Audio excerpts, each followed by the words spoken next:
We celebrate your grace. We love you.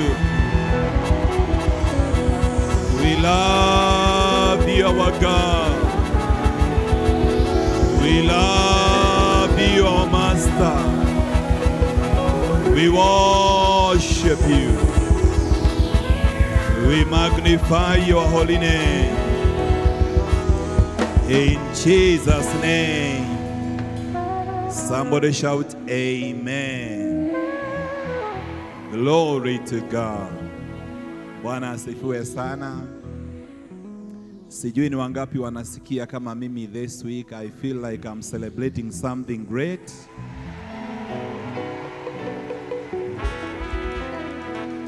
And I feel like I am in the mood of celebrating my vision in Jesus' name. Hallelujah. There is nothing as powerful as vision in this world. Hakuna kitu kiko na nguvu kama maono katika maisha haya. Bwana asifiwe sana. Na kwa hivyo siku ya leo ni siku ya kusherehekea maono ambayo Mungu ametupatia. Somebody celebrate your vision in the name of Jesus. Hallelujah. God bless you. We can take our seats.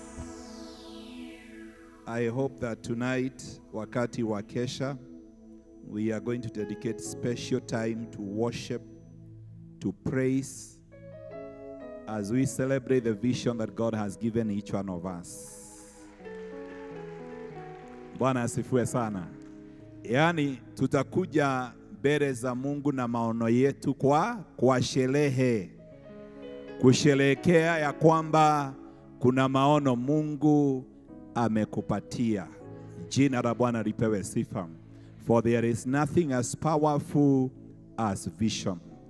Visionaries are people who are controlled not by what you see, but by what is not seen. Praise the name of the living God. Hallelujah.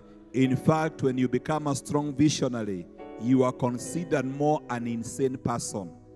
Yani, watu wanaona kama wewe uko na kichaa. Kwa sababu ni kama you are not facing the reality. Praise the name of the living God. Ya vile maisha yako yalivyo. Kwa sababu wewe unakuwa controlled sana na kile ambacho unaona.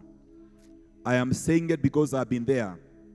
And I've given you my testimony. Wakati niliwacha kazi kuingia katika ministry, niliambiwa lazima wewe kijana enda ukachukue barua ya daktari tujue kama wewe uko na kichwa mzuri.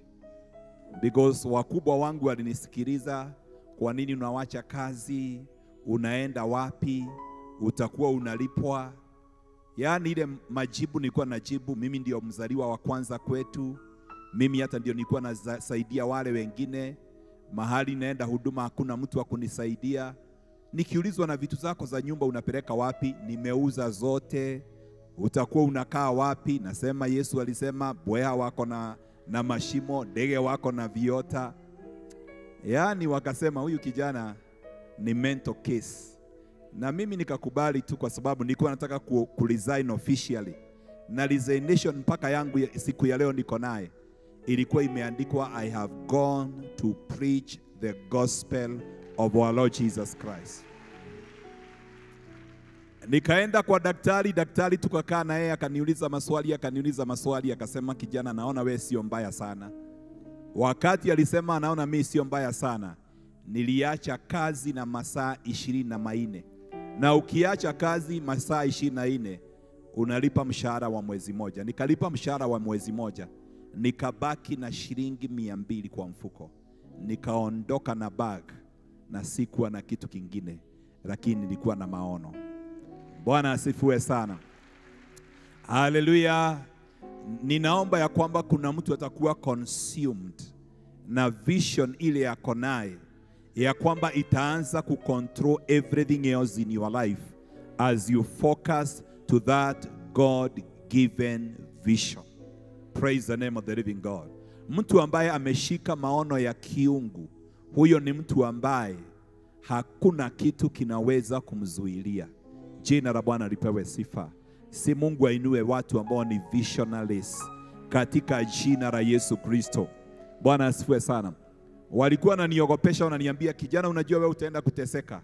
Ninawaambia niko tayari. Ile maono niko naye, I'm ready for anything. Praise the name of the living God. I am ready for anything. Nilienda nyumbani, nikashikana na wazazi wangu mikono na my brothers na sister, nikawaambia kuanzia siku ya leo sitaweza kuwasaidia, lakini huyo Mungu naenda kutumikia atakuwa anawasaidia. Na saa hiyo ninalia machozi because ninajua haitakuwa rahisi. Bwana asifiwe sana. But vision inakupatia what is called self-imposed discipline. That is the highest standard of discipline. Yani mahali ya sio mtu anakuforce, sio mtu anakuambia vile utafanya, hakuna mtu akuambia funga, hakuna mtu akukuangalia usifanye dhambi. Ni wewe mwenyewe umeamua kujiwekea kiwango chako cha maisha ili utimize maono ulio nayo. Bwana asifiwe sana. So tonight we'll be dedicating our visions to God. It is a night of celebration. For me, I feel that tonight it's another new beginning for my life. As I dedicate the vision that God has put in my heart, yes, I have been in a journey, but I am not yet there. Bwana apewe sifa. So, kile ambacho ninajaribu kufanya pia ni kusaidia kila mmoja wetu. Sijui ni wangapi wameandika maono yao so far. Wangapi mmeweza kuandika your vision? Wangapi bado unajaribu unaendelea uko in the process? Haya. Katika ibada hii nitaweza kufundisha juu ya major components of your vision. Wakati unaandika maono, ni mambo gani unafaa uzingatie sana? Nitafundisha mambo kadhaa. Maybe we may not be able to finish everything, but I want just to show you some of the major components, mambo unafaa kuiangalia, na ninaamini ya kwamba Mungu atapata kukusaidia. Jana tulisema ya kwamba maono yako unapoyaandika yanakusaidia. Jana wakati I think I was sharing with my daughter, hata akaniambia, unajua kuna vision boards. Vile nilikuwa nawaambia you can make a model kama ile tulitengeneza ya cathedral. Vile nilikuwa nawaambia unaweza kuweka katoe ya gari hapo, lakini ni aina ile ya gari unaaminia Mungu siku moja. Hata kama uko na gari ya chini, unasema siku moja nitafika hapa. Unatengeneza kanyumba, model mzuri ya nyumba, na unasema siku moja hii nyumba nitajengea jamii yangu. Bwana asifiwe sana. Sijui kama tuko na hiyo picture media ya a vision board kwa wale ambao wanaweza taka kutengeneza, ni kuweka sasa hii naye ni gani?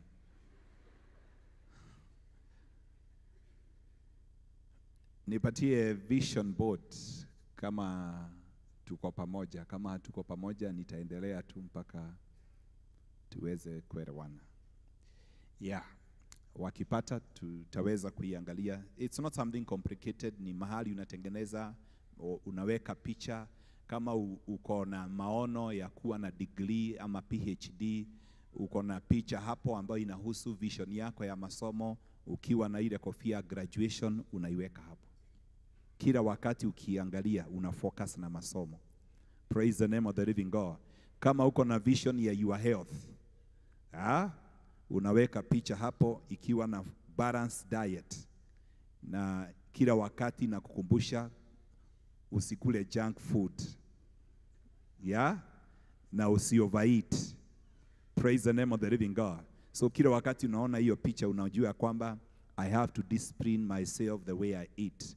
So inaweza kuwa na picha tofauti ambazo zinaonyesha ni nini hiyo unatamani. You remember the story of Jacob, wakati ambapo mjomba wake Laban alikuwa na kila wakati anamhandaa kimshahara, na wakati moja wakakubaliana ya kwamba sasa mifugo yako itakuwa ile ambao ni spotted na speckled, iko na madoadoa, na wakatenganisha mifugo yote ikabakia ile ambayo haina madoadoa. Na ndio Yakobo akapata ufunuo ya kwamba hii mifugo nikitaka izae ile iko na madoadoa, nitaweka miti ambayo iko spotted na speckled mahali mifugo huwa inakunywa maji, na hapo ndio huwa ina mate, ndio ichukue mimba, akaiwekea pale. Na kwa kuona kile ambacho Yakobo alikuwa anataka izae, ikazaa exactly aina ya hiyo mifugo. Kwa hivyo ni kumaanisha kwamba kile unachoona kuna uwezekano wa kuzaa ama wa kupata kile ambacho unaangalia wakati mwingi. Bwana asifiwe sana. So you can go further than writing your vision on a paper and to do even some things that are very tangible and practical, za kukupatia tu a constant reminder and also directing your prayer into the same, ya kwamba unaweza kuwa maybe mahali umeweka vision board yako ni mahali huwa unaenda unasimama hapo every day 10 minutes. Now you make a prayer for 10 minutes, unaambia God, I'm still trusting you in the name of Jesus. Kwa vision board yako pengine unaweza kuwa you have a dream, siku moja utaenda mahali kama Germany ama UK, unaweka picha ile pale na passport yako pale, na kila wakati ukiangalia unaomba Mungu na unaamini Mungu siku moja atakusaidia. Praise the name of the living God. I know one of our young people ambaye siku ya leo ako UK, na alianza hiyo dream akiwa tu Sunday school, akiwa kijana mdogo, anaambia wazazi wake, na mimi siku moja nitaenda kukaa UK. Siku ya leo ako UK. Praise the name of the living God. Na alianza tu very young. Praise the name of the living God. It's a vision. That is why the power of vision, ndio nilisema it's human. Yeah, nimeiona kama imeapia kidogo. Yeah, vision board. Hizi ni vitu tu hata ziko tu kwa social media. But you see some of these things, they are also very, very practical. Unaona vision board like pale inaanza, I want to travel to this place. Unaweka ni wapi ungetaka Mungu akusaidie, ama ni wapi unasikia Mungu ameweka ndani yako ya kwamba ungetaka kwenda. Hiyo ya pili nasema I want to improve this skill. Unasema hapo ndio nataka improvement. I want to become better at this. I want to learn this thing. I want to try. I want to start doing. I want to build. Ni nini hiyo unataka kujenga? I want to earn. I want to commit a healthier lifestyle. Unaweka chakula pale ambayo inaonyesha balanced diet. So hizi ni picha unaweza weka kwa vision board yako, and this is something you can invest. Hata unaweza kupeleka mtu ambaye anaweza kuweka graphic mzuri, alafu uiframe, alafu uiweke mahali na useme this is my dream. Bwana asifiwe sana. Nakumbuka juzi wakati tulikuwa tumeenda South Africa, one of the ladies ambaye tulienda naye katika hiyo mission, wakati alipatiwa nafasi ya kwenda, yani ilikuwa ni kama she was so excited, kwa sababu yeye alikuwa amenunua briefcase, amepanga nguo zake, ameziweka pale ndani, na anasema mimi siku moja nitaenda mission ya mataifa na apostle. Praise the name of the living God. Hallelujah. Now you know there are people who have a crazy faith, kwa sababu yeye alikuwa amesema najua apostle siku moja atanipigia simu twende mission. And you know it is not that easy, because sometimes hata wale huwa anapigia watu simu, like when we are going for this mission, we sit down with a team, we propose all the people, then there is a team that does the follow-up. But this very one person, ni mimi nilimpigia simu, kwa sababu kuna ombi alikuwa amefanya. You know, the reason we write our vision, it is because Mungu hujiletea utukufu when he answer your precise prayers. Unajua kuna kitu ikija katika maisha yako, yani hauwezi kudoubt ni Mungu amefanya, because it is exactly the way you presented it to God. So wakati inakuja kwako, unajua this cannot be the doing of a man. So yeye alijua ya kwamba wakati nimpigia simu alikaa kwa simu kama dakika 5 akilia akipiga nduru. Haamini, kwa sababu ni kitu ameomba, amepaki nguo zake, zimekaa kwa briefcase, anaambianga hata bwana yake, praise the name of the living God, mimi hizi nimepaka hapa, najua nitaenda mission siku moja. Praise the name of the living God. Hiyo ndio niaita the power of vision. Yeah? Na tunaposema kuandika, tunasema kuandika, na sometimes you can go to an extra mile. Kuwa na vision board, kuwa na hiyo gari hata kama ni toy, kuwa na hiyo nyumba kama hiyo nilikuwa nasema tulitengeneza ya cathedral, hata kama ni model. Unaangalia your dream house kila siku. Paka unaambia watoto wako tuombe. Unaambia mke wako tuombe. This is our dream house. Praise. Mungu anapenda vitu kama hizo. Ndio siku ile atakusaidia utimize.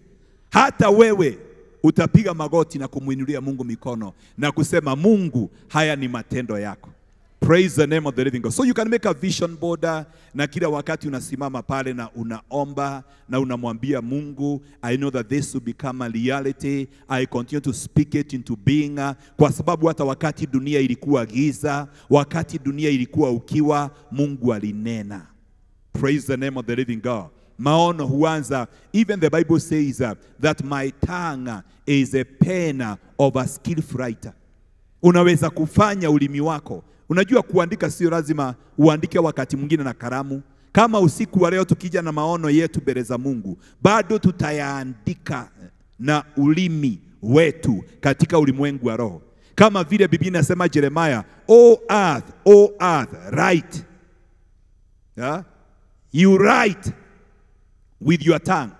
Because kuna mambo yameandika katika ulimwengu wa kiroho. And that is why the Bible says we shall refute every tongue that rises against us in judgment. Usiku wa leo ni usiku wa kusema, dimi zingine zote zilizoongea ninazivuta.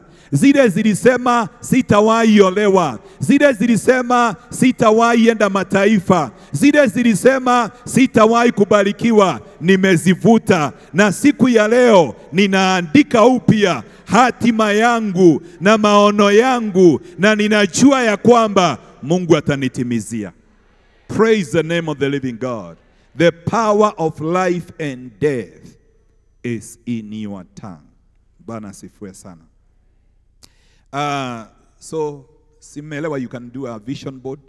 Haya ni mambo. So, major components of our vision. Number one, when you are considering your vision, it's very, very important to consider spiritual growth. It's very important for you to consider spiritual growth as one of the major components. Katika safari yangu ya imani nimeona ya kwamba mtu akiwa na maono makubwa na awe hataweza kukua, ya, anaweza kosa kufanyika kile Mungu alikusudia. Biblia inasema in the book of Galatians chapter 4 and verse 1 ya kwamba hata kama mrithi akiwa mtoto, then hawezi kurithi ile mali. What I am saying is that as long as the heir is a child, he is no different from a slave, although he owns the whole estate. He is subject to guardians and trustees until the time set by his father. Kwa hivyo ni kumaanisha baba huwa anaweka wakati wako wa kupatiwa urithi. Mababa wa ulimwengu huu huwa wanaweka wakati kulingana na miaka. Wanaweza kusema akifikisha miaka 25 anaweza kupatiwa hii mali na inaachiwa mawakili. Lakini baba wa mbinguni haangalii miaka. Anaangalia sana sana pia, because unaweza ongezeka kwa miaka lakini ukose kukomaa kiroho. Kwa hivyo ni kumaanisha kuna mambo Mungu amekuonyesha na ni urithi wako, lakini usipokubali kukua, mambo yale hautawahi kuyapata. The problem is you have refused to grow. Praise the name of the living God. Tell your neighbor you must accept spiritual growth. Praise the name of the living God. Hallelujah. In the book of 3 John chapter 1, it has 1 chapter verse 2, the 3rd epistle of John 1, inasema, dear friend, I pray that you may enjoy good health and that all may go well with you, even as your soul is getting along well. Ni vizuri unapo consider maono yako, you consider spiritual growth, because hapa Yohana anasema ya kwamba that you may enjoy good health. By the way, kama in your vision your health is not a priority, that vision is not complete. You only have one body in a lifetime. Lazima uandike priority moja katika maono yako is take care of your health. Praise the name of the living God. Wale vijana wako hapa hawawezi jua tunaongea nini, lakini wale wameendelea kwa miaka ndio unajua. Na kama hukushughulikia mwili wako vizuri, kuna wakati nao mwili utakataa kukubeba na utakataa kukushughulikia. That is why John anasema, I pray that you may enjoy good health. Good health should be a priority. Health is wealth. Wakati hauna afya nzuri, hakuna kitu kingine unaweza kujifanyia. Hata uwe na mabiashara makubwa, hata uwe na upako wa aina gani. So ni vizuri kufanya your health a priority, that all may go well with you, even as your soul is getting along well. So John anasema ya kwamba do not leave behind your spiritual growth. In fact, in my vision, my point number 1 is all about my growth. Praise the name of the living God. Because unaweza taka mambo mengi, but if you don't grow, hautaweza kuyapata. And that growth also involves transformation. 2 Corinthians 3:18. You know, when you grow, you change. Wakati zamani tulikuwa tunaangalia, tunaona mzee ako na devu, unaona kama ni kitu fani. Because tulikuwa nasema sasa mtu anameanga devu namna gani? Jina la Bwana ipewe sifa. Kwanza wakati moja niangalia babu yangu, nikaona ako na devu kwa kifua. Nywele, nikasema haya. Hata mimi siku moja nitazeeka ni Bwana asiwe sana. Mtu akizeeka akikua anabadilika. One of the signs of spiritual growth is that your life is being transformed. Ukiona maisha yako hayabadiliki, kuna mambo yamekatalia katika maisha yako, ni kumaanisha there is a problem. The Bible says, and we who with unveiled faces all reflect the Lord's glory are being transformed into his likeness with ever increasing glory, which comes from the Lord, who is a spirit. So Biblia inasema ya kwamba that we are being transformed into his likeness with ever increasing glory, which comes from the Lord, who is the Spirit. So transformation is that change that comes as you continue to grow. Bwana asifiwe sana. Paul akasema, wakati nilikuwa mtoto nilifikiria kama mtoto, nilifanya mambo kama mtoto. Lakini nilipokuwa mkubwa, basi mafikara yangu na matendo yangu yakabadilika. Bwana asifiwe sana. Kuna mambo tunafaa kuachia watoto wa kiroho. Na nimesema mara nyingi ya kwamba the church is the only school where we only have one classroom for everyone in that school. Awe ako kindergarten, awe anafanya PhD. Kama vile unaona tumekaa hapa, kuna watoto hapa. Tunawafanyia babysitting. So ukiona mtu ako kwa worship na kuna vitu anakula, usiseme sasa unaye ni nini hii anakula. Hata unaweza kuona mtu amebeba kitu hapa na unaona anaweka tu mdomo hivi na anajificha. Ni utoto tu, kwa sababu watoto ni watoto na wanaweza kufanya vitu fani. Praise the name of the living God. So hata tukiwa mlimani unaweza kudistinguish huyu anafanya pre-unit na huyu anafanya PhD. Watu wa PhD ni watu ambao hata akija mlimani anajua I have to pray for a certain amount of hours. Si kuja hapa kulala, si kuja hapa mzaha. Lakini mtoto anaangalia siku anasema guys gathira le nyino kegalie. Zitaisha lini niende nyumbani? Hata ajali kama anaomba. Yeye anataka tu siku ziishe na anafikia ati siku zikiisha ndio sasa baraka zinakuja, amekuwa fasting. Na yenyewe kuna tubaraka anapata kwa watoto.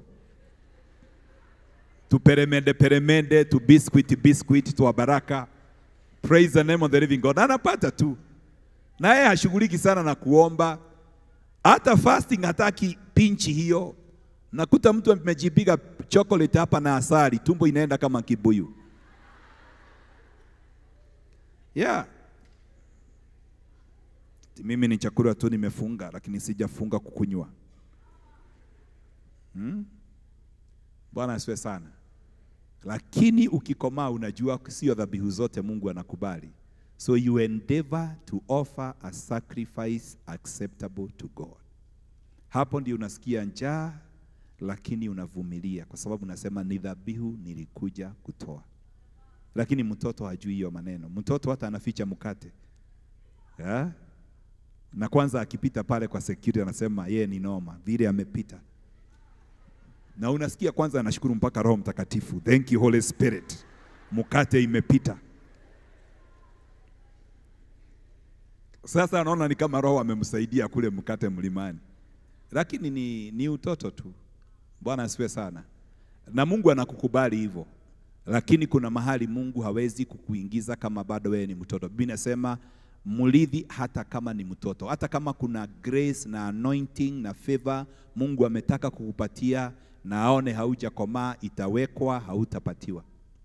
That is the danger of remaining a child in this kingdom. Ukibaki kuwa mtoto katika ufalme, you will never receive your inheritance. Praise the name of the living God. So ni kumaanisha Mungu anaweza kukuonyesha mambo yale amekuwekea. Lakini mambo hayo amekuwekea hata kupatia ukiwa vile ulivyo. So ndio nasema one major component ya your vision lazima kuwe na how am I going to grow? How am I going to be transformed? Hata kama kuna mambo Mungu amekuonyesha, it is not the version you are. You have to be transformed. Mungu anaambia Israeli mambo yale atakowafanyia, lakini anawaambia najua wewe ni mdudu, lakini nitakufanya, nitakubadilisha. Mungu huwa anakuahidi, lakini anajua kabla hajakupatia atakubadilisha. So there are people who see genuine visions of what God would like them to become, but they will never get there because they don't understand how or what is their part. Hawaelewi nafasi yao ni gani katika maono yao. Jina la Bwana lipewe sifa. May you understand your part in your vision because God is forever faithful. Mungu ni mwaminifu. Mimi hata nikikaa nione kuna mambo Mungu aliniambia haijatimia, mimi najuanga Mungu sio problem. I am the problem. Bwana asifiwe sana. Na by the way kuna mambo mengi Mungu ameniahidi haijatimia. And I know that God is not the problem. Ni mimi. Na lazima niendelee kukaza kamba. Bwana asifiwe sana. Nikubali Mungu anibadilishe. Hata Yesu wakati alikaa siku 40 ndio alienda Nazareth. Akasoma Isaiah 61. Akasema hii maandiko imetimizwa. Akilipokaa chini wakamwangalia, huyu si ni yule kijana wa seremala, lakini hawakuwa wanajua he is a different version. Roho wa Mungu already yako juu yake, amemtilia mafuta. Kuna mabadiliko yamekuja juu ya maisha yake, na sasa ako tayari kutimiza kile kiliandikwa juu yake. Praise the name of the living God. So lazima upangie maisha yako personal or your spiritual growth. Number 2 major component of your vision is eternal life. Eternal life or eternity. Mtu yoyote ambaye anapanga maono yake na maono yake Mungu anaona anafikiria tu juu ya maisha haya, basi mtu hiyo kuna kitu amekosa. Kwa sababu neno linasema in the book of Mark chapter 8 and verse 36. Yeah, what good is it for a man to gain the whole world yet forfeit his own soul? Hayo ni maneno ya Yesu. Anauliza itamfaidi nini mwanadamu apate ulimwengu wote na aipoteze nafsi yake? Wakati Mungu anaangalia maono yako na anaona ya kwamba you don't have eternity in your heart, haufikiri utaishi wapi milele. Mungu anakuona wewe hauna hekima. Ndiyo Yesu akapatia na parable juu ya mtu mmoja ambaye alilima shamba lake likatoa mazao mengi. Akasema moyo wangu tulia, uko na mali nyingi ya kula. Biblia inasema Mungu akamzungumzia akamwambia, mjinga wewe, usiku wa leo wanaitaka roho yako, na ni nani atakaye kula hii mali yote ambayo umejiwekea? Unaweza kuwa na maono ya kufanya kazi na bidii na kuwa tajiri, lakini wakati utajiri umeingia, wakati wako wa kwenda mbinguni umefika. Utaenda wapi? Unafikiria ni watu wangapi wamewacha mabilioni na mambo makubwa katika dunia hii na hawakuingia mbinguni? Hiyo ndio ilifanya Yesu atupatie mfano wa tajiri na Lazarus, ya kwamba Lazarus alikuwa anakula makombo. It's not a good thing. Lakini alikuwa anasema ya kwamba it is better, praise the name of the living God, for you to suffer in this life but enter into eternity. Because maisha haya ni mafupi. Praise the name of the living God. Lakini akasema huu tajiri alivaa vizuri, alikula vizuri, lakini alipokufa alijuta. Alikuwa anasema, nani anaweza kufikia ndugu zangu? Kwa sababu ninajua tutakuwa na family get together hapa, na haitakuwa mzuri kuwa na family get together hell. So please, even in your vision, ni vizuri unapopanga maono yako ya miaka 10, ombea your family members waokoke. Ombea watoto wako waokoke. Sio kusema tunataka mtoto huyu apate degree, nataka huyu aolewe, nataka huyu apate gari, napata huyu apate nyumba. Na Mungu akikuangalia, anaona haufikirii wokovu wa watoto wako, haufikirii wokovu wa jamii yako. Two cannot work together unless they agree. Eternity is a major component of anyone's vision. Hebrews 11:35 inasema kuna watu walikataa kuachiliwa ili waupate ufufuo ulio bora. Women received back their dead, raised to life again. Others were tortured and refused to be released so that they might gain a better resurrection. The Bible says they were tortured and they refused to be released. Why? So that they might gain a better resurrection. Yani wao walitamani ya kwamba kama tutateswa na kuachiliwa kwetu ni tumkane huyu Yesu, afadhali tufe tukiteswa, lakini hatutamkana huyu Yesu.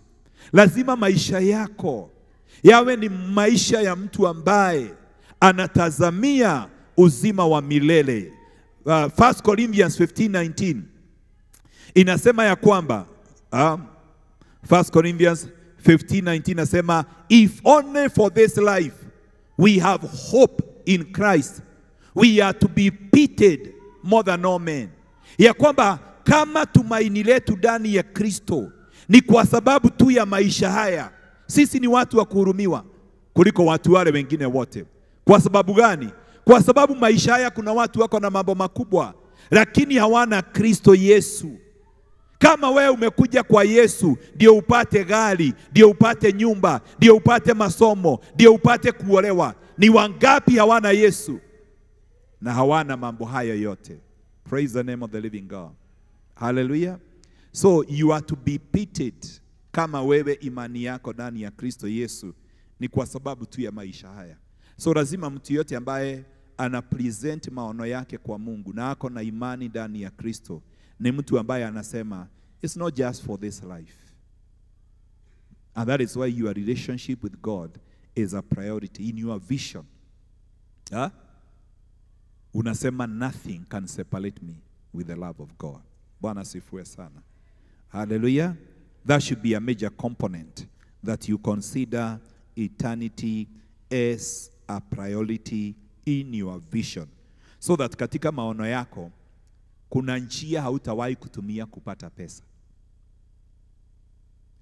Haijalishi, kama ni kupata pesa katika maisha haya, kuna njia nyingi unaweza pata pesa. Kuna pesa, watu wako na pesa mingi za damu. Pesa hata zikiwa kwa mfuko zinalia. Hata wakiachia watoto wao ni pesa ya damu, bado itawageuka.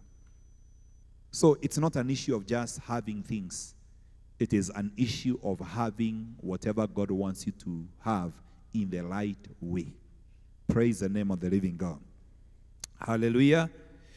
Kuna neno Yesu alisema very powerful in Luke chapter 12 and verse 15. Yesu alisema ya kwamba utajiri wa mtu sio katika mali aliyo nayo.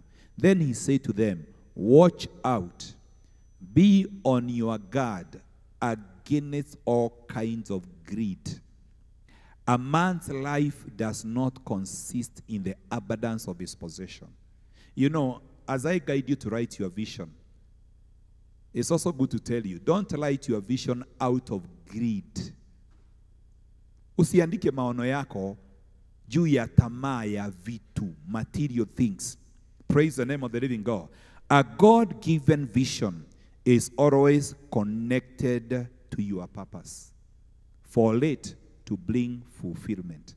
A God-given vision is always connected to your purpose because God brought you here with a purpose. So we should not write our vision to compete with the people. Yeah? Unauliza mtu, wewe umeweka gari gani ile apostle alisema? Toy. Naambia mtu anasema umeweka Prado. Mimi siwezi weka hiyo. Angalia ile nimeweka. Yaani Mungu anaweza kuona vision yako ni tamaa tu inakuongoza na ni tamaa ya vitu. Na Biblia inasema utajiri wa mtu sio katika mali aliyonayo. Kuna watu ambao Mungu akiwaangalia ni matajiri wakubwa, lakini hawana mabilioni kwa account. Na kuna watu Mungu akiwaangalia wako na mabilioni kwa account, lakini anawaona masikini. Na kuna watu wako na vitu nyingi, but they don't have joy. They don't have fulfillment. I may not have a lot of money, but I have joy. I have a lot of fulfillment in my life. Praise the name of the living God. Ninasikia kutosheka kwa sababu ninafanya kile ambacho Mungu ameniitia nikaweze kufanya. Jina la Bwana lipewe sifa. Hallelujah. Lazima maono yetu yasiwe ni maono ambayo Mungu akiangalia yamejawa na tamaa ya vitu na hayatafuti kutimiza kusudi la Mungu. So I repeat again that a God-given vision is always connected to your purpose for it to bring fulfillment. Maono ya kiungu yameunganishwa na kusudi lako. That is why some of us should not struggle to write our vision. Because as long as you understand God's purpose for your life, you know that my vision, everything I do, everything I have, praise the name of the living God. I don't have to struggle to write my vision today. Because I know, I understand God's purpose for my life. Even if it is wealth to advance the kingdom and to fulfill God's purpose for my life. Praise the name of the living God. Hallelujah. It's not wealth for greed. Bwana asifiwe sana. Hallelujah. Are we together? Yeah, unajua kumark mtihani haikuangi rahisi. So sasa hapa ni marking scheme ya vision. Kuna watu wanaangalia kwani ka vision kagu kanaenda kuanguka mtihani. Wacha kaanguke uandike kengine kabla ya jioni. Praise the name of the living God. This is a marking scheme. Ukiona ufikiri vile utakuwa kiroho, wewe unafikiria tu utafikia maono yako vikiwa vile ulivyo na hautaki kuwa transformed, hautafika. Kama maono yako haina eternity in mind, then God is not with you. Hallelujah. Because God's priority for your life ni kuishi na wewe. Hata wakati wanafunzi wa Yesu walikuja na exploits in ministry, wakasema tumetoa mapepo, tumefufua wale wamekufa, wagonjwa tumewaponya. Hallelujah. Yesu akamwambia tulieni. Msifurahi kwa sababu mapepo imewatii na mmefufua watu waliokufa. Furahini kwa sababu majina yenu yameandikwa katika kitabu cha uzima. Praise the name of the living God. Unaweza kufanya kazi kubwa hapa duniani ya kutoa mapepo, lakini ukose mbinguni. So afadhali ufanye kazi kidogo na uingie mbinguni. Hivyo ndivyo Yesu alikuwa anamaanisha. Kuna watu wanaweza kuwa na vision vile Mungu nitafanya kazi kubwa ya huduma. Praise the name of the living God. Hallelujah. Jina Bwana ipewe sifa. So your first point. Can I read you my first point ya vision yangu? Bwana asifiwe sana. Najua wengine unaweza taka nikuonyeshe vision yangu hapa lakini I can give you my first point ya vision yangu just to help people because I think some of us sasa maisha yetu tumeitwa tuwe mfano kwa watu wengine. Aya. My first point, my vision for 2035. Nimeandika hapa, become a friend of God with intimacy with the Holy Spirit, deeply rooted in the Word, and walking in divine leading. Bwana asifiwe sana. Hiyo ndio point ya kwanza katika maono yangu, na nimeweka scriptures hapo. Nimeweka scriptures kama John 15:15. Ninawaonyesha tu vile unaweza andika maono yako na ikubalike hata na Mungu. John 15:15, Yesu alisema maana gani? I no longer call you servants, because a servant does not know his master's business. Instead, I have called you friends. For everything that I learned from my Father, I have made known to you. So becoming a friend of God is easy. Ni kukubali kujawa na mapenzi ya Mungu. A servant does not know his master's business. I know my master's business, and I desire to continue getting deeper into it. So my desire is to become a friend, because Yesu alisema hata waita servant. So I don't just want to be a servant, I want to be a friend. James 2:23. James 2:23 inasema namna gani?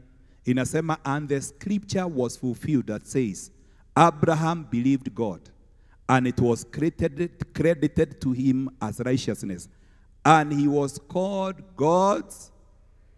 Sasa sisi ni warithi wa baraka ya Ibrahimu kupitia Yesu. Abrahamu aliitwa rafiki ya Mungu kwa sababu alimwamini. Hakuna kitu mzuri kama Mungu kukunenea na kufunuliwa mpango wa Mungu na umwambie Mungu ninaamini. And the Bible says, and it was credited to him as righteousness, and he was called God's friend. And then we have Psalms 32 and verse 8. Hiyo inahusu walking in divine leading. Inasema, I will instruct you and teach you in the way you should go. I will counsel you and watch over you. That is my desire, because it doesn't matter how great your vision is. Ni rahisi kuona kule mwisho, lakini kuconnect the dots, it's not easy. Lazima Mungu akuinstruct, akuonyeshe utapitia njia gani, na ukubali ya kushauri. Praise the name of the living God. Hallelujah. Anyway, mimi sitaki kukuonyesha maono yangu yote, lakini ninajaribu kukuambia, praise the name of the living God, ni vizuri maono yako uonyeshe priorities. Ni kuambia katika ufalme lazima ujue God's way of doing things. Seek ye first the kingdom of God and his righteousness, and all these things, now the other things that I need, they shall be added when I seek the kingdom of God first and his righteousness. So please, kama maono yako ulikuwa umeanza na nyumba, cancel, umeanguka. Bado tuko kwa marking scheme. Sitaki ulete maono hapa jioni halafu inaanguka kuanguka. Na wale wako online hapa, kama ulikuwa umeanza na husband, ondoa. Hata kama ulikuwa umesema a God loving husband, ondoa. God first. Mungu anataka ajione pale kwanza. Yesu alisema atakaye kunifuata lazima achukie ndugu yake, dada yake, kila kitu, mpaka mwili wake, anifuate mimi. Hii kingdom ni Mungu kwanza. Praise the name of the living God. So kama number 1 yako ilikuwa na kitu ingine hapo, hata kama ni kujenga kanisa kubwa, ati to build a mega church, ondoa. Praise the name of the living God. A mega church can only be built when you grow spiritually, when you become a friend of God, when you are full of the knowledge of the will of God, and when you have intimacy with the Holy Spirit. Kwa sababu huyo ndiye CEO wa kanisa. Sasa kama hamuna ushirika na CEO wa kanisa, unataka upatiwe kanisa upeleke wapi? Jina la Bwana ipewe sifa. Lazima muwe na ushirika na CEO wa kanisa. Hallelujah. So Tumeongea juu ya nini? Tumeongea juu ya spiritual growth, tumeongea juu ya eternity, na pia ningetaka kuongeza mambo mengine mawili hapa. Lazima ufanye another component of your vision should be capacity building. Capacity building nimeiweka hapo kwa sababu it is more than seeking the face of God.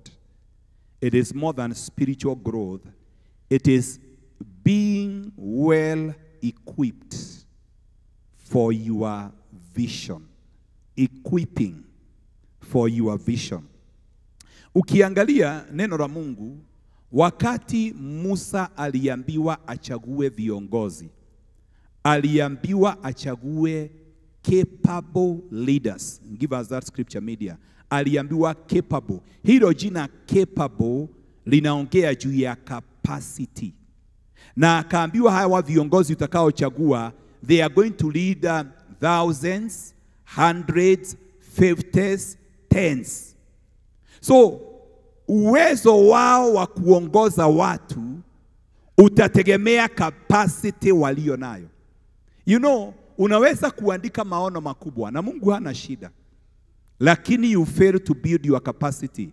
That is why Paul anamwambia Timotheo, study to show yourself a man approved of God, who handles the word of God correctly. Ya kwamba Timotheo, hata kama uko na maunabii, ya kwamba utakuwa kiongozi mkubwa, you must study, you must build your capacity. Exodus 18:21 inasema, but select capable men from all the people, men who fear God, trustworthy, men who hate dishonest gain, and appoint them officials over thousands, hundreds, fifties, tens. So tulisema God rejoices to see the work begin. So you can begin with becoming a leader of 10. But for you to move from 10 to 50, and 50 to 100, and 100 to thousands, you must grow your capacity. Praise the name of the living God. Hallelujah. You must continue growing your capacity. Mungu hawezi kuja akumwa. Kuna mtu hapa ukimumwagia bilioni 1, umemharibu kichwa. Kuna mtu ukimpatia bilioni 1, ataanza kuongea kwa hii barabara akiteremka hapa. Gainiwe kaigane kuhebesha. Watu wa bodaboda wanakutana na wewe unaongea peke yako, wanashangaa kwani nini imefanyika. Ni kwa sababu hiyo pesa kuna mahali imetilt kwa kichwa yako. Haukuwa na capacity ya kuihandle, na kuna uwezekano ufanye mambo ambayo yanaweza kuinja na kudhuru maisha yako. Mungu hata kuaminia kile ambacho kitakudhuru. Mungu atapima na kuangalia ni nini unaweza kubeba. Praise the name of the living God. So Paul akamwambia Timothy, study to show yourself a man approved of God, who handles the word of God correctly. So wale watumishi wa Mungu tuko hapa, we desire to grow our ministry, we must build capacity for that. Bwana asifiwe sana. Ukitaka Mungu akuaminie watu 10,000, lazima uwe na chakula ya watu 10,000. Otherwise wataanza kukurana kama hizi kuku za grade, kwa sababu hawakupata chakula. Na umewafungia hapo, na unasema mtu akitoka hapa atakuja hapa na magoti, na hakuna chakula. Kwanza wakija kanisani kufungua mdomo ni mawe unarusha. Chakula hakuna neno. So you have to build your capacity. You cannot just retain people kanisani kama wafungwa na hautaki waende mahali popote. Lazima uwe na chakula ya kutosha kuwalisha. Praise the name of the living God. So if I want God to entrust to me more people, then I must go for more food. I must continue to build my capacity spiritually. Praise the name of the living God. Hallelujah. Capacity, kama vyombo hizi tunatumia hapa. Ukienda ile uone generator ile iko pale, utaona ni generator kubwa sana. Kwa sababu iweze kudrive vitu zile zote ziko hapa ni nyingi. Kuna screens, kuna amplifiers nyingi huku na vitu nyingi zinazotumia moto. Kuna ka generator ukiweka pale katatoa moshi na kazime. Bwana asifiwe sana. Lakini ukiwekea amplifier moja ya huja na horn speaker 2 na speaker kama hizi 4 kata drive. So na wewe capacity yako lazima uibuild. Kama uko na maono makubwa, you have to build your capacity. So kuna watu ambao their vision demand they go back to school. Kwa sababu kuna wengine vision ulio nayo hauwezi kupita interview na ile certificate uliokuwa nayo ya form 4. Sasa kama uko na vision kubwa, lazima itabidi urudi shule. Hata kama itakuwa ni online classes, uanze kusoma. Praise the name of the living God. Kwa sababu kuna mahali unataka kuingia na kuna cheti kitakachohitajika ndio uingie mahali pale. Hautaingia mahali pale ukiongea tu na lugha rikantoria rimasika. Utaongea na lugha, wakaambia maliza kuongea, tupatie cheti chako. Unaitishwa CV. Badala ya kutoa CV unatoa dimi, rima kanta, rimazeria. Utatolewa hapo na security utupwe nje. Uambiwe hii kazi sio ya watu kama wewe. Bwana asifiwe sana. So lazima you must know what it takes for you to fulfill a vision. Praise the name of the living God. Hallelujah. So kuna watu wanaweza kataa kubuild their capacity na bado wanataka Mungu awatumie kwa njia kubwa, lakini Mungu akiwaangalia anaona ya kwamba they are not in a position to carry whatever they are asking God for. Praise the name of the living God. Na Mungu atakosa kukuaminia, sio kwa sababu hana uwezo wa kukupatia, lakini Mungu hataki akupatie kile ambacho anaona kitakuumiza wewe, hauna uwezo wa kubeba. Mungu ataendelea kukusaidia na kukupatia neema. Kama unapaswa kufaa kurudi shule, kama unapaswa kufaa kubuild your capacity in a certain way.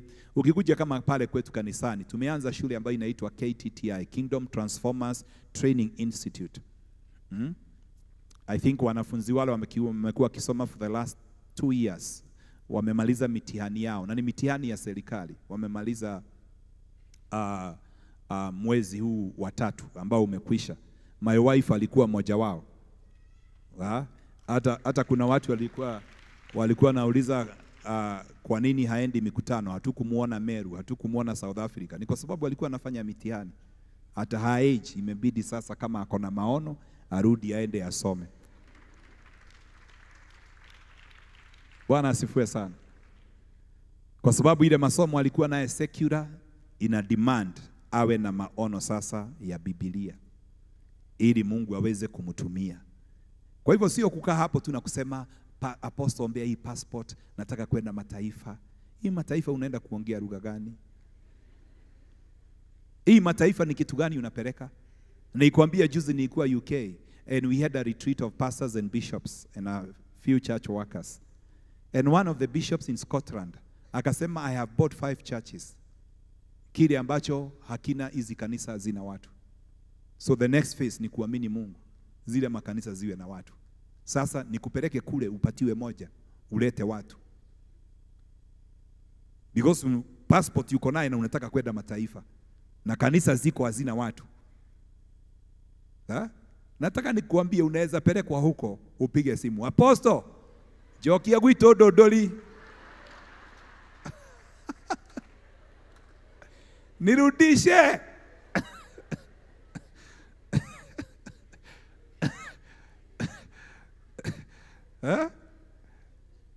Unasema urudishwe haraka haraka.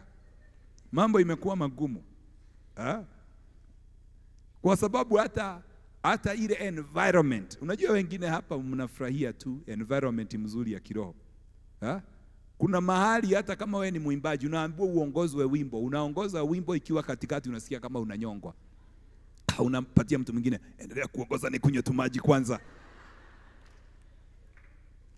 Hapa unaweza iba 1 hour mfululizo because the environment iko sawa.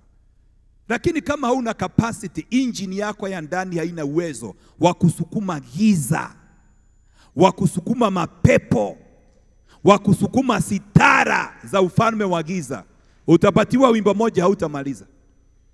Hapo ndio utajua ya kwamba haukuwa na capacity. Bwana asifiwe sana. Maybe kwa sababu ya wakati. Mwisho, another component of vision is understanding the timing all seasons. Understanding the timing all seasons. Hii ni jambo ambalo linaweza kufanya ukwazike. Mara nyingi, na nimesema hivi kama part of my testimony, nimeshaienda mikutano forum za wachungaji. Wananiuliza, Apostle, hebu tuambie lile jaribu kubwa ulilopitia katika huduma ndio ufike mahali umefika. Bwana asifiwe sana. Na mimi huwa nasema, mimi lile jaribu kubwa ambalo lilinisumbua na lilikuwa changamoto, mambo mengine nilishinda, lakini the test of time ilikuwa changamoto. That is why I always open my life. Na ninasema wakati niliacha kazi, wakati ilifika mwaka wa 7, niliwacha kazi na msisimuko na kujijaza. In fact, wacha nikwambie, nilikuwa nimepeleka some beddings Karura. Because wakati kulikuwa kunaombewa Karura, nimeenda pale. Because nilikuwa najiambia, nikienda pale nifunge miezi 3, ni mtu ataleta kifunguo ya gari. Atakuja huko na kifunguo akiuliza, "Nweta kwa Kimani? Nani anaitwa Kimani hapa?" Nifunguo nitaletewa. Lakini wacha nikwambie, hata Mungu wako kubali niende huko. Praise the name of the living God. Madhe huyu wako hapa, Prophetess Mary, yeye ndiye alinisaidia mahali pa kukaa. Mungu aliona wewe ukienda huko utakuwa discouraged bure. Because Mungu alijua ya kwamba hata kuja na mwaka moja. Mungu alikaa mwaka wa kwanza, akakaa mwaka wa pili, akakaa wa 3. Wakati ilifika mwaka wa 7, by the 7th year, nilikuwa ninaenda mission. Ile kabagi nilikuwa nayo imeisha. Nilikuwa ninaenda mission na paper bag ya nylon ya yellow.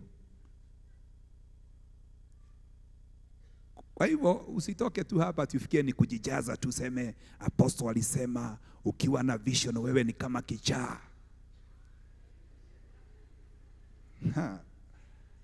Nataka nikuambie, lazima ujue Mungu ni Mungu wa majira. Luke chapter 1 verse 80. Hebu nipatie Luke chapter 1 and verse 80. Inasema, that scripture inasema ya kwamba, tumpatie na King James. Jua hii Luke iko na mistari mingi. And the child grew and waxed strong in the spirit. Hiyo ndio kugrow capacity. And was in the desert till the day of his chewing unto Israel. He was where? Mpaka wakati, hebu tupatie New Living Transition. Kuna moja inasemanga juu ya manifestation. John grew up and became strong in the spirit, and he lived in the wilderness until he began his public ministry to Israel. Tafutia ile inaongea juu ya manifestation. So until he began his public ministry, he was in the desert. He was in the wilderness. Nataka nikwambie, wilderness season is not easy. Jangwa haikuangi rahisi. Hata wana wa Israeli, kuna wengi hawakuingia katika nchi ya ahadi. New King James inasema, so the child grew and became strong in the spirit and was in the desert till the day of his manifestation to Israel. Alikuwa jangwani mpaka wakati wake wa kudhihirishwa. Kuna wakati wa kuwa jangwani na kuna wakati wa kudhihirishwa. Biblia inasema, mawe yaliyojenga the temple of Solomon yalichongewa kwa kwale, so that when they were building the temple hakukuwa na kelele ya kuchonga mawe. Shida yetu ni kwa sababu sisi tuko mawe iliyo hai, huwa tunajitoa kwa kwale na tunaingia mahali petu. Lakini kuna kelele nyingi mpaka kwa madhabahu siku ya leo, kwa sababu watu wengi walioingia hawakuwa wamechongwa. Unakuta mtu hata anasafu kama Asha, lakini akikuasha pale anakuambia please songa pande, unamwambia tafadhali nataka kukaa pande ile, anakuambia tafadhali ingia pale ama utoke. Paka unashindwa, kwani yuni askari aliletwa kuwa Asha hapa kanisani? Hana huruma. Bwana asifiwe sana. So kuna watu wamechukua nafasi katika tempo, katika kazi ya Mungu, lakini hawakumaliziwa kuchongwa. Nataka kusema nini? Mimi the test ambayo niliona kubwa, na ndio huwa nakupatia testimony. Nilifika mahali nikaandikia Mungu barua, nikamwambia sasa mimi sijali unataka kunipatia nini, nimeona vitu zako hazipatikani rahisi, ni vizuri ukae nazo. Nilipoenda kanisani, nikaona sitaki kubackslide, at least niombewe niendelee kusimama. Nilikuwa so discouraged. Wakati mtumishi wa Mungu aliniwekea mikono, aliniambia, njia ninayokupitishia ndiyo mimi huwapitishia watumishi wangu, baadaye ninawafanya watu wakubwa. Bwana asifiwe sana. Nikauliza Mungu, jira no, jia, unajua ukianza safari ya maono, unaweza ona kama ulifika mahali ukapotea njia. Lakini nikaambiwa njia ni hii. Na inataka kukuambia Mungu hakuja the following year, hata mwaka huo mwingine hakuja. Nikafika wakati mwingine nilikwambia, nikanungunika, nikamwambia Mungu, sasa kwani kuna nini? Mungu akamwambia, wakati nitakubariki utaaibika, kwa sababu katika wakati wangu nitakuja. Test of time. Bwana asifiwe sana. So that is why Habakkuk chapter 2 and verse 3 inatuambia the vision may tarry. Hiyo kutali haijaandikwa ni muda gani. Praise the name of the living God. For the revelation, give us King James. Inasema for the vision is yet for an appointed time, but at the end it shall speak and not lie. Though it tarry, wait for it. Though it wait for hapo kungojea. That is why the psalmist anasema, I waited the Lord, I was in a pit with miry clay until he came and lifted me up into a spacious ground. So another component of vision is understanding God has his own timings and he makes everything beautiful in his time. Because taki uandike maono hapa na msisimuko, alafu baada ya miezi 6 unasema hata ile mambo tulikuwa tunaandika kwa maono, naona kama apostle ni kutuchezea na tuchezeanga tu akili. Hapana, nataka tukutane na wewe after 10 years from now. Wengine nywele zitakuwa zimeanza kutoka nyeupe. Kama hauna ndevu utakuwa already umeharibu wembe kama gunia moja za kunyoa ndevu. Bwana asifiwe sana. Yeah, it may tally. Understanding seasons. I remember, because it's also good, you know, sometimes we teach na mambo yale mazuri tumefanya, lakini pia ni vizuri kuteach na our mistakes, because we are human, and as a human you learn. I remember wakati nilioa my wife, hata nilikuwa naongea naye namwambia hebu nikumbushe some details, akanikumbusha.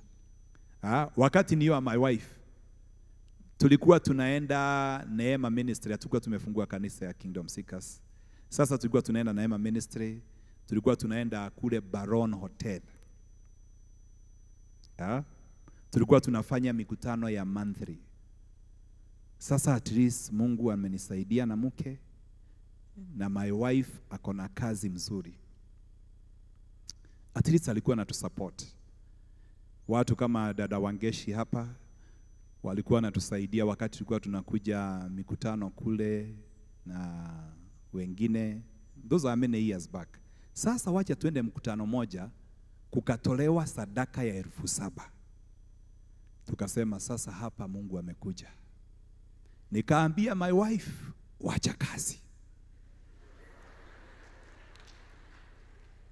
Wacha my wife aandike barua. Wacha apeleke barua. Wacha aandikiwe barua ya kureply. Akaandikiwa ile madeni yako naye. Akaandikwa uko na deni ya fridge, uko na deni ya gari, uko na deni. Na hii ni pesa tu, hata hatukuwa na fridge, unachukua pesa, mnafanya kazi ya huduma. Wakati aliona ile pesa inahitajika, alishikwa na shock. Ilibidi tuandike barua ingine ya kusema tuhurumiwe. tumefanya makosa. Bwana asifiwe sana. Kwa sababu unaweza kimbia kabla wakati ya hujafi. Tena hata hapa Nakuru amekuja, tumeanza kanisa, tumeendelea. Nikamwambia vile roho hapa anatembea. Unajua sometimes unaweza danganyika. Nguvu za Mungu zinakuja, unatetemeshwa hivi mpaka unaona ni kama utakuwa milionea in one week. Lakini Mungu kitu moja nimejua juu yake, ni time. Na unajua God does not live in time. He is not in the future, he is not in the past, he is not even in eternity. Praise the name of the living God. Yeye anaishi mahali ambapo Biblia inasema miaka 1000 ni kama siku moja, na siku moja ni kama miaka 1000. Sasa niambie, hata wakati unasema tumekaa 40 years, Mungu anasema hajaona kama kuna time imesonga. Yeah?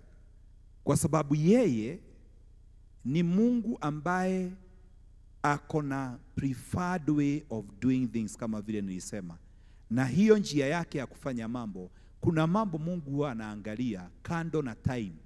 Unajua sisi wenyewe tunaangalianga time sana, lakini Mungu akona interest zingine katika maisha yetu kando na time. Unajua zamani tulikuwa tunasoma, unafika standard 7 unarudia mara kadhaa, standard 6 mpaka walimu wanakusukuma mbele. Huyu kijana ameanza kutoa devu na ako primary. Hata kama hujapita mtihani unasukumwa mbele. Kwa Mungu hausukumwi. Utatoa devu ukiwa standard 5 na utolee nywele nyeupe pale na hautawahi sukumwa mbele. Sasa unakuta mzee ako na mvi na ako 5 kwa Mungu. Kwa sababu Mungu sio tu time anaangalia ati unazeeka, ati umetoa mvi sasa uhurumiwe. Hakuna. Jina la Bwana ipewe sifa. Mungu anafanya kazi na majira yake. Wana wa Isaka, they understood the time and they knew what Israel ought to do. Wapendwa, as you write your vision, lazima uwe aware ya kwamba kuna issue ya God's time and there are also seasons in life. Ni vizuri uwe aware ya kwamba unapelekana na Mungu kulingana na majira ambayo amekuwekea katika maisha yako. Na ili usianze kuandika mambo ambayo yanaweza kukuvunja moyo. Na sio kwamba sikuwa na maono wakati nilivunjika moyo. Bado nilikuwa na maono. Lakini nilivunjika moyo kwa sababu niona kama Mungu amekaa sana na haja kuja wakati mimi nilikuwa namtarajia ama wakati mimi nilikuwa ninataka. But I can tell you, when a vision imetokana na Mungu, itakusaidia kuwa consistent. Kwa sababu hata wakati uko discouraged and you feel like you want to give up, you still go back to him. And that is where Habakkuk said, chapter 3 and verse 19 of Habakkuk. Habakkuk alisema, the sovereign Lord is my strength. He makes my feet like the feet of a deer. He enables me to go on my heights or to go on my high places, to walk in my high places. Yani lazima ukubali Mungu akupatie nguvu ya kuendelea kusimamia maono yako mpaka hata kama yatakawia. Praise the name of the living God. Akupatie nguvu ya kuyangojea mpaka yatimie. So the issues of timing, nikwambia huu mlima 2202 tulifanya fundraising tukapata 80,000. Na munaona vile Mungu anatembea, mnasikia presence ya Mungu iko pamoja na nyinyi. Munaona kama ni wakati huo. Lakini it is after 10 years later ndio Mungu aliniambia, the vision I gave you, wakati wake ni huu. Timing, seasons. Kwa sababu ule haukuwa yale majira haikuwa majira ya kuaminiwa pesa mingi za kufanya mambo makubwa. Yalikuwa ni majira ya jangwa, hata kula, hata kuvaa, hata kusafiri ilikuwa ni shida. Na sio kwamba Mungu hayuko pamoja na wewe katika jangwa. Alikuwa na wana wa Israeli jangwani, lakini alikuwa anawapatia chakula ya kila siku. Na anawaambia mkichukua zaidi itaoza. Ilikuwa ni chakula iko na akili. Ukiiweka ilale inaoza. Inasema sisi hatukutumwa kwako tulale. Tulitumwa ushibe siku hiyo, kesho uendelee kungojea. Praise the name of the living God. kuna majira kama hayo, wakati hautembei katika abundance, lakini Mungu anakutayarisha ili siku moja utakuwa na ujuzi, praise the name of the living God, wa kutembea. Inakupatia discipline. Kuna mambo ukipitia inaleta discipline. Mimi naona kama my wife atakangi kutupa chakula, ukiwekewa chakula lazima umalize. Kama juzi tulikuzana naye, nilikuwa natoka kwa room, nimewacha stima on, namwambia nataka kufika hapa, tukutane kidogo narudi. Ananiambia na hujazima stima? Namwambia na sitakaa sana. Namwambia sio waster. Kuna mambo Mungu anakupitishia katika maisha, wastage is not part of you. And our God is not a waster. Hata wakati chakula watu walikula ikabaki, Yesu alisema okoteni yote. Praise the name of the living God. Hallelujah. Na kuna watu vile tumekuwa katika maisha yetu, we are so wasteful. Na Mungu sio Mungu wa kuwaste. Kwa hivyo kuna mambo Mungu atakupitia akaze hizo nut. Na akiona zimekazika, anajua huyu hata nikimbariki, huyu hana shida ya kuwaste. Praise the name of the living God. Kwa sababu ya mahali ambapo nimempitishia. So hiyo experience, God did not intend to raise anyone or use anyone without first giving them an experience. Kuna ujuzi unapitia katika maisha yako na unakupatia nidhamu ambayo itakusaidia. So please, kama katika maono yako ulikuwa umeandika next week ndio utakuwa na hiyo gari, ama next year, because ya vile anointing unasikia inatembea, na kwa vile sasa unaona Mungu anataka kufanya mambo, please, ni vizuri ujaribu kupanga mambo yako in a way ya kwamba there is time and you also understand seasons. Usianze kuweka vitu ambavyo unataka zifanyike kwa mwaka moja, zikikosa kufanyika unaona kama Mungu sio mwaminifu. Na mimi naongea through experience. Mimi kama ungeniambia nitamaliza 1 year baada ya kuacha kazi bila gari, ningekwambia you don't know my God. Haujui yule Mungu natumikia. Because nilikuwa najua nitafunga, nitaomba, hakuna kitu singetoa. Kwani nini ingine inabaki? Lakini nilijua kwamba when you have done everything, Mungu huwa anasema time. Wakati umefanya kila kitu, praise the name of the living God, Mungu alisema miaka hii yote 40 nilikuwa nanyi jangwani kujaribu moyo na kuona kama mtanitii. I wanted to know what is in your heart. Imagine for 40 years Mungu anangojea. Hebu ongeza 40 kwa miaka yako, uniambie.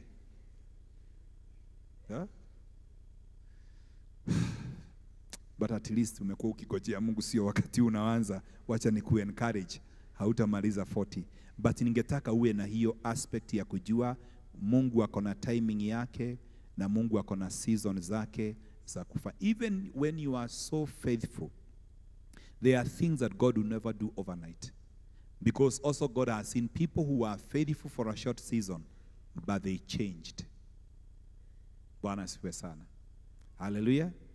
There are people who are faithful when they want something, but after they get what they wanted, they change. So God takes time to develop your character. Na character ndio huwa inasaidia watu kumaintain kile Mungu anafanya katika maisha yao. Jina la Bwana lipewe sifa. Is that a good marking scheme for your vision? Wangapi unaona kama kuna point 2-3 zimeanguka kwa vision yako? Inua mkono tuone tumefanya marking. Wow. Thank you for being genuine.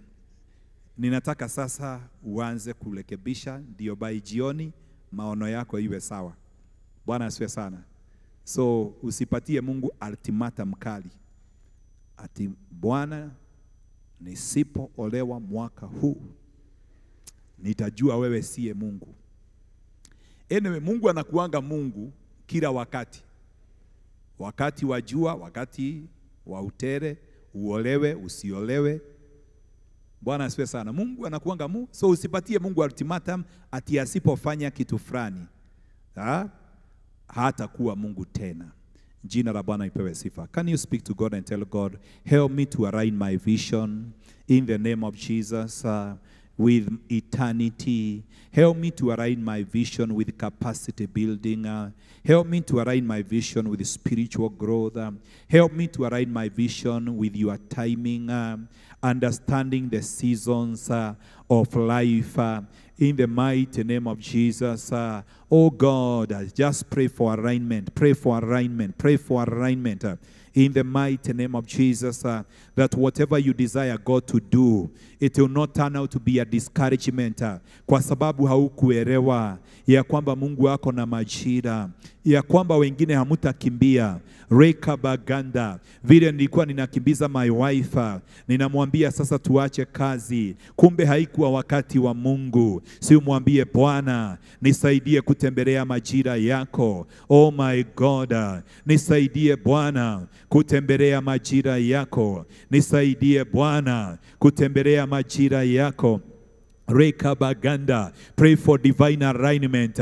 Reka maganda rimazeria. Reka baganda, oh my God, kuna vijana wengi hapa Mungu anataka awatumie, lakini lazima ujue kutembea na Mungu. Reka baganda rimazeria, lakini lazima ukubali ya kubadilishe, lazima ukubali kukua na kukomaa. Reka maganda rima, usione tu kubarikiwa, usione tu kuinuliwa. Reka baganda rima zeria, reka baganda rima, usione tu kufanya miujiza. Reka baganda rima, Mungu akona haja na wewe uingie katika uzima wa milele. Anatamani yaishi na wewe, hataki tu akutumie baadaye akutupe. Reka baganda rima, reka baganda, pray for divine alignment, that your vision is going to be aligned.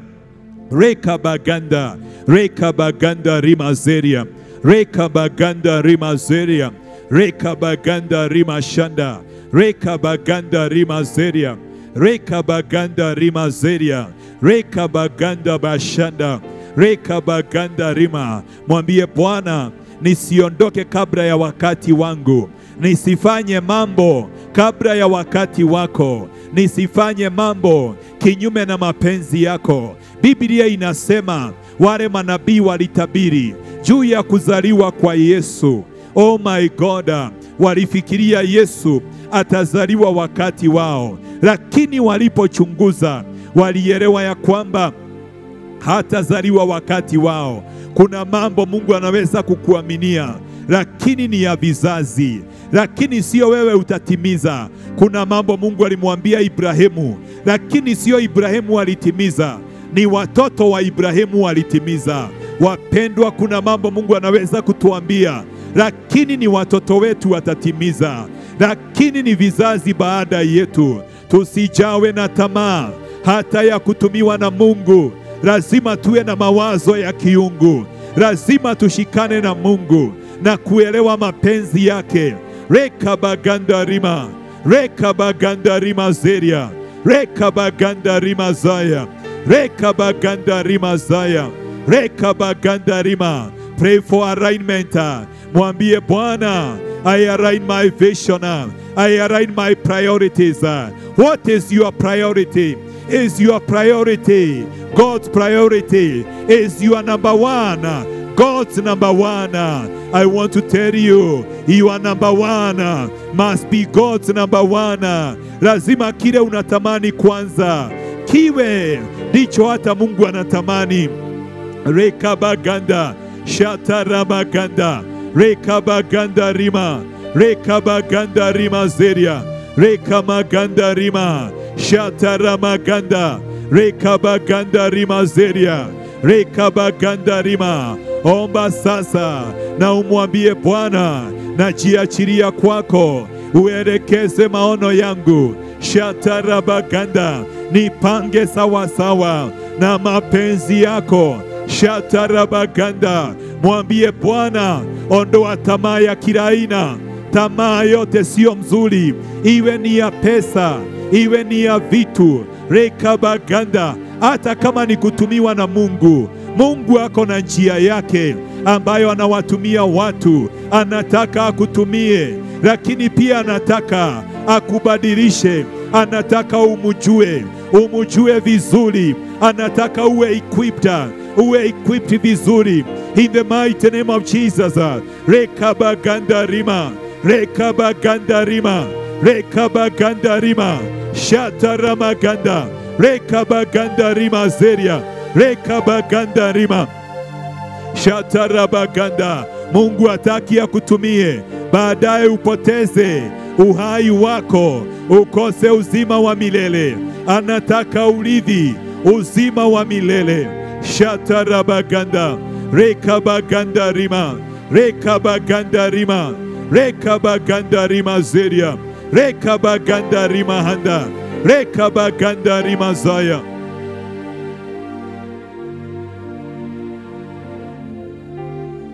Simama tuombe pamoja.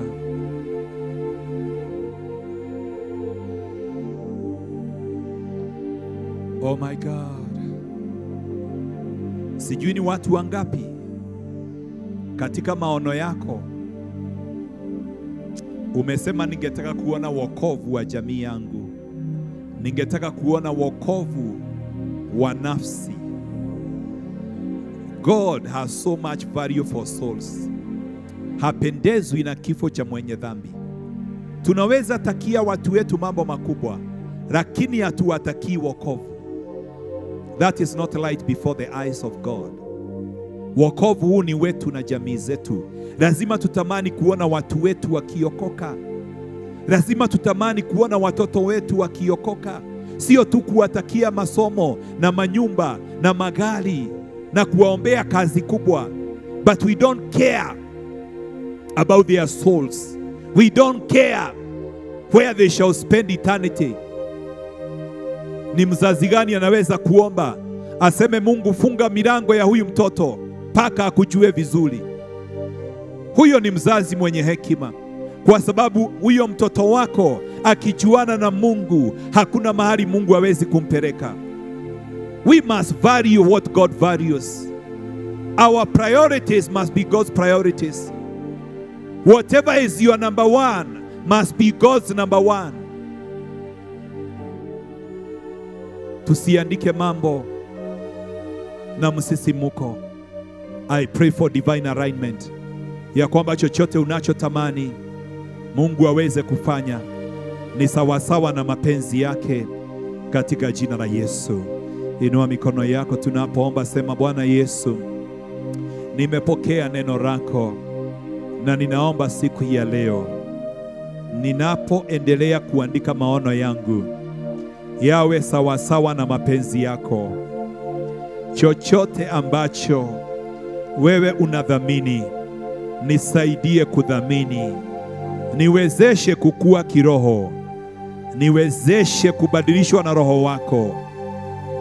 Niwezeshe kujua majira kama wana wa Isaka, ili nitembee na wewe. Roho Mtakatifu, shuka juu yangu ukaweze kunisaidia. Roho Mtakatifu, shuka juu yangu ukaweze kunisaidia. Pokea Roho Mtakatifu sasa, in the name of Jesus. Biblia inasema hatujui jinsi ya kuomba, lakini Roho wa Mungu anatuombea kwa kilio na kuungua, kwa sababu yeye anachunguza kile kilicho katika moyo wa Mungu. Pokea Roho Mtakatifu anayejua mawazo ya Baba, in the name of Jesus. He is the CEO of the church. Rekabagandarima, rekabagandarima zeria, rekabagandarima handa, rekabagandarima zeria, rekabagandarima handa. Oh my God, have your way. Have your way. Baba, katika jina la Yesu, ninaomba ya kwamba marking scheme ambayo nimepatiana ya maono itasaidia wengi kuangalia maono yao ili yaambatane na mapenzi na neno lako. Ninaomba pia yale siku nena, Roho wako Mtakatifu azidi kutufundisha, na ili usiku wa leo yale tutakayoleta mbele zako yatakuwa ni sawasawa na kusudi lako kwa ajili ya maisha yetu. Ondoa kila aina ya tamaa katika maisha yetu. In the mighty name of Jesus. In the mighty name of Jesus. Kama vile Yesu ulivyosema, tujichunge na kila aina ya tamaa, kwa sababu utajiri wa mtu sio katika mali yaliyo nayo. Tusaidie Mungu wetu, tukaweze kujichunga na kila aina ya tamaa, na ili Bwana tutembelee mapenzi yako yaliyo mema, ya kupendeza na hata yaliyo makamilifu. I release godly vision upon everyone who is following this teaching, oh God. Those who, my Father, have desire to light their vision, help them once again, in the mighty name of Jesus, to write their vision according to your will. In Jesus' name, amen. Amen. Mungu abariki.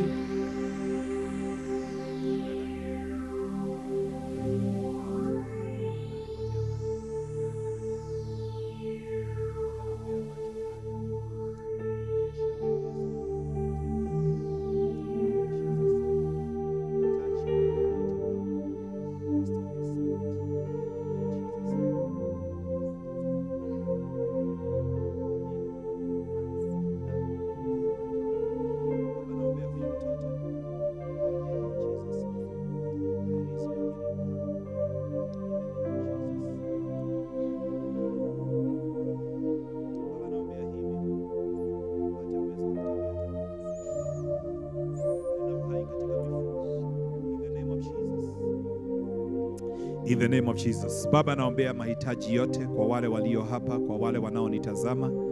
Ninanena nguvu zako na uwezo wako wa kutatua kila shida, wa kutatua kila tatizo. Wale ambao ni adui amewagandamiza wasiweze kuendeleza maono yao, wale ambao adui angetaka kukatisha maono yao na kuweka udhaifu wa kiafya, ninang'oa kila pando ambalo sio wewe umelipanda katika mili ya watu wako. Wale wamepigwa na kila aina ya magonjwa, katika jina la Yesu Kristo ninawaachilia siku ya leo. Wewe utaishi, hautakufa. Pokea afya yako in the mighty name of Jesus. Pokea uwezo wako wa kuona, pokea uwezo wako wa kusikia, pokea uwezo wako wa kunena, pokea uwezo wako wa kutembea, mifupa yako, nyama zako, in the name of Jesus. Pokea uponyaji wa viungo vyako vya mwili wako, in the name of Jesus. Kila nguvu za kukugandamiza usitimize kusudi la Mungu, ninaziamuru achiliwa sasa. Wale wote wamekuwa na shida ya afya, naomba nguvu za Mungu zishuke juu yako. Wewe uko hapa, wewe uko online, I declare your freedom, I declare your liberty, I declare your healing in the name of Jesus. In the name of Jesus. In the name of Jesus. Kila mshale umetumwa upigane na wewe kwa sababu ya maono yako, ninatangaza uwe huru, uachiliwe. Pokea neema ya Mungu, pokea ushindi wa Mungu. In Jesus' name we pray.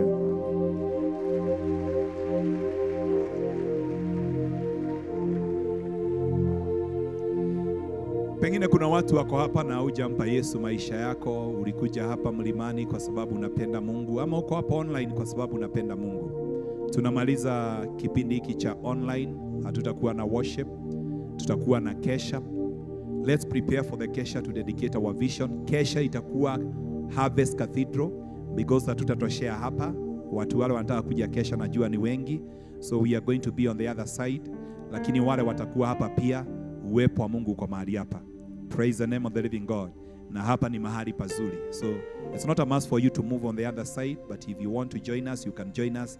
But I can tell you it's not about the location, it's about also your faith in God. Bwana asifiwe sana. Nani yako hapa na hujampa Yesu maisha yako na ulikuja mlimani? Inua mkono wako. You want to give your life to Jesus. Inua mkono wako juu. Simama, simama tu. Simama ukuje hapa mbele. Please come. Please come. Ulikuja hapa kwa sababu unampenda Mungu lakini hujampokea Yesu. Come. Hata wale wako online, So usiku wa leo utakuja na vision yako na pia utakuja na offering yako. That offering that you try to dedicate for your vision, as the Holy Spirit will lead you, just come with that offering and God will bless you in the mighty name of Jesus. Let us celebrate those who are coming to receive Jesus.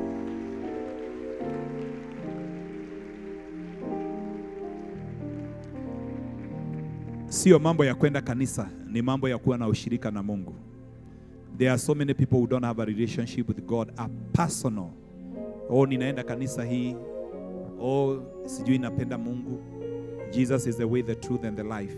And there is no one who goes to the Father except through him. So ni vizuri kuwa na a personal relationship. That is a priority in your vision. Na hata kama ulikuwa umerudi nyuma, njoo tukuombee urejee katika wokovu vizuri. Kama unajua haujakuwa ukitembelea katika njia za Bwana, unapo dedicate maono yako, dedicate your life also. Dedicate your life also. Dedicate your life even as you dedicate your vision. Sio tu kumwambia Mungu na kupatia maono lakini maisha yangu sahau. Hapana. Totally surrender your life in the name of Jesus. Kama unajua kuna mambo ambayo haijakuwa ikimfurahisha Mungu, ni vizuri mwambie Bwana, I dedicate my life to you. I dedicate my life to you. In the name of Jesus, I dedicate my life to you. Yeah, wengine Mungu atakujaza na Roho Mtakatifu saa hizi kwa sababu anakupenda na kwa sababu anatamani ya kutumia. I dedicate my life to you in the mighty name of Jesus. Come, come, come, come, come.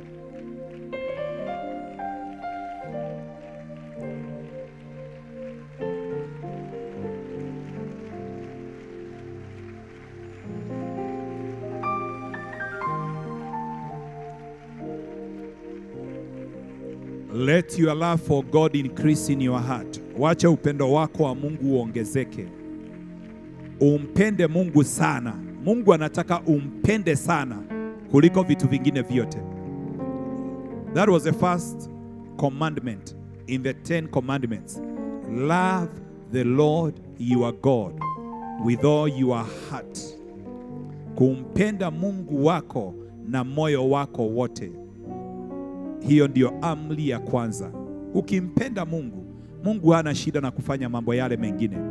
But that must be the first one. Your strongest desire must be a desire for God and more of him. Sio kutaka vitu, lakini kumtamani Mungu. Wacha tuombe, inua mikono yako. Wale wako online, if you want to give your life to Jesus, rudia ombi hili nyuma yangu, sema Bwana Yesu. Sema na nguvu, Bwana Yesu, siku ya leo natubu dhambi zangu zote na makosa nimefanya. Yale yote hayaja kufurahisha, ninatubu mbele zako. Nisamehe, nihurumie, unisaidie kutimiza kusudi ulilokuwa nalo kutoka mwanzo kwa ajili ya maisha yangu. Roho Mtakatifu, shuka juu yangu, unisaidie. Anza kumshukuru Mungu, mwambie Bwana asante, leo ni mwanzo mpya. I receive your Holy Spirit to be my helper in the name of Jesus. Baba, naombea wapendwa hawa wote, hata wale wanaonitazama, wajaze na nguvu zako, wajaze na uwepo wako wa Roho Mtakatifu. I release the power of the Holy Spirit to fill each one of them. Fill their heart. Let the presence of God invade your heart. In the name of Jesus. In the name of Jesus. In the name of Jesus. In the name of Jesus. Fill them, Lord, with your presence. In Jesus' name we pray. Amen.